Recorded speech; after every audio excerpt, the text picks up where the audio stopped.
Halo, selamat datang kembali di video Giri Suhardi. Kali ini kita akan membahas mengenai tujuan, tepatnya mengenai tujuan yang saya buat untuk tahun 2023 yang saya tetapkan di awal tahun 2023. Kenapa saya bercerita tentang tujuan? Harapannya nanti kita semua bisa belajar apa sih manfaat dari membuat tujuan.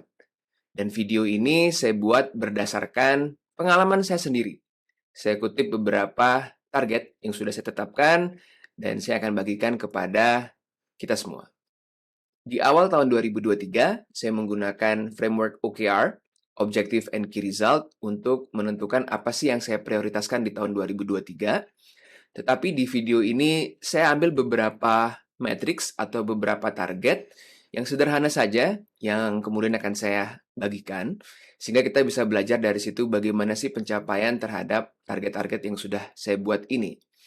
Beberapa target yang akan kita bahas, yang pertama adalah terkait dengan keuangan yang saya buat, kemudian terkait dengan berat badan, terkait dengan frekuensi olahraga, kemudian membaca buku, dan yang terakhir, membuat video di YouTube. Kita bahas ya satu persatu. Pertama tentang keuangan saya. Jadi di awal tahun 2023, saya itu sudah menetapkan target dari tabungan X rupiah kemudian menjadi Y rupiah. Tidak saya sampaikan ya angkanya, tapi saya hanya menunjukkan bahwa pergerakannya dari X menjadi Y, dan sejauh ini sampai dengan hari ini di akhir bulan November, itu pencapaian saya sudah 96% dari Y rupiah. Dan masih ada 1 bulan lagi di Desember, saya cukup optimis bahwa target keuangan ini bisa tercapai 100%.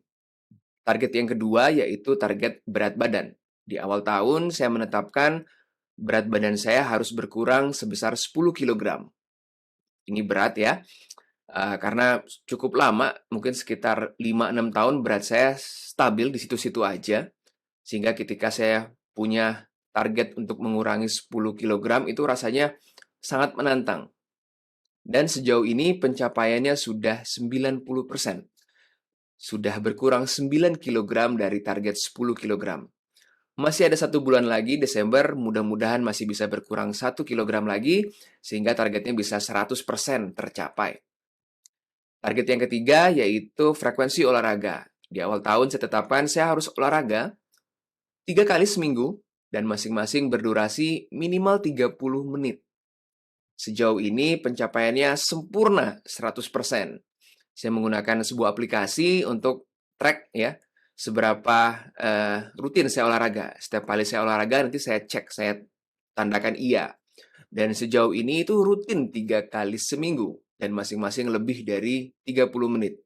Ini sebuah pencapaian yang saya banggakan karena 100% jadi pencapaian yang sempurna padahal masih ada 1 bulan lagi, jadi harapannya semoga tidak turun ke angka 90-an%.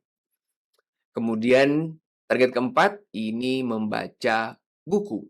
Saya punya target membaca 12 buku bestseller di topik ekonomi, bisnis, self-development, atau biografi. Dan sampai dengan bulan November, saya sudah membaca 23 buku.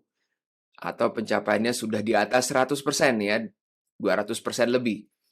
Dan memang saya suka membaca buku, jadi tidak begitu susah untuk mencapai target ini.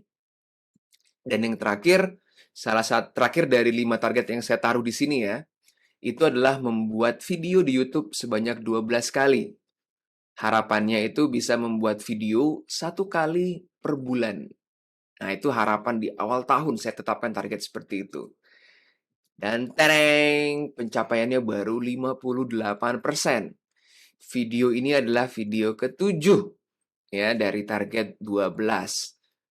Tapi seru ya, kalau kita ngebuat target tuh kita bisa lihat nih pencapaian kita sudah berapa persen, mana yang masih jauh dan mana yang masih kurang ya. Kayak YouTube, membuat video YouTube baru 58%. Pertanyaannya mungkin nggak sih dalam sisa waktu 1 bulan saya bisa memenuhi 40% berikutnya. Kita lihat ya nanti. Tapi dari sini kita bisa lihat yang mana sih yang bisa kita definisikan sebagai sukses ya, berhasil kita raih, yang mana yang tidak bisa kita raih. Dan dari situ kita bisa belajar apa sih manfaat membuat target ya. Bagi saya tuh manfaat membuat target tuh ada 3. Yang pertama, efisien. Kalau kita membuat target, itu akan membuat langkah kita atau usaha kita itu lebih efisien. Karena kita sudah tahu mau kemana. Oh, arah kita ke situ. Sehingga semua usaha, semua waktu, semua biaya yang kita keluarkan itu untuk membantu kita ke titik tersebut. Kita tidak akan menghabiskan waktu untuk eh, mencari titik yang lainnya. Sehingga setiap langkah kita lebih efisien. Itu yang pertama. Yang kedua, kalau kita membuat target, kita bisa mendefinisikan kesuksesan. Ada yang bilang kesuksesan itu adalah bagaimana kita berhasil mencapai apa yang kita inginkan. Ya, jadi kalau kita buat target di awal tahun, kemudian kita lihat hasilnya di akhir tahun, kita bisa menilai, oh seberapa besar sih kesuksesan saya di tahun tersebut. Dan yang ketiga, manfaat membuat target itu adalah pembelajaran. Kita bisa mempelajari sesuatu dari apa yang sudah kita buat dan bagaimana pencapaiannya. Contoh, membuat video YouTube ya. Pencapaiannya hanya 58%. Ini jadi satu pelajaran buat saya. Oh, ternyata misalnya saya tidak konsisten ya, saya tidak disiplin. Sehingga tahun depan kalau saya ingin membuat target yang sama, saya harus lebih disiplin. Atau saya harus menggunakan solusi lainnya. Atau kita juga bisa belajar dari yang sudah berhasil. Contoh, di tahun 2023 saya menggunakan berat badan sebagai matriks. Nah, di tahun depan, karena saya melihat bahwa berat badan saya sudah tercapai, ya berkurang tadi, saya akan menambahkan matriks lain.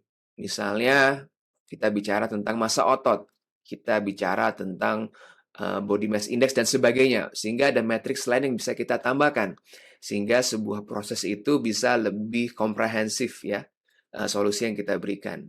Jadi itu ya 3 manfaat membuat target. Efisien, kemudian kita bisa mendefinisikan kesuksesan untuk kita, dan kita bisa belajar dari pencapaian kita. Nah, boleh nggak sih hidup tanpa tujuan? Misalnya saya nggak buat target di awal tahun, boleh-boleh aja, sah-sah saja, tidak ada yang salah dan benar. Tapi ketika kita bisa membuat target, kita bisa lebih menikmati hidup kita bisa lebih efisien, kita bisa tahu apakah kita sukses atau tidak, dan kita bisa belajar menjadi manusia yang lebih baik di tahun berikutnya. Itu saja video saya kali ini, semoga menginspirasi. Sampai berjumpa di video berikutnya. Terus belajar dan terima kasih.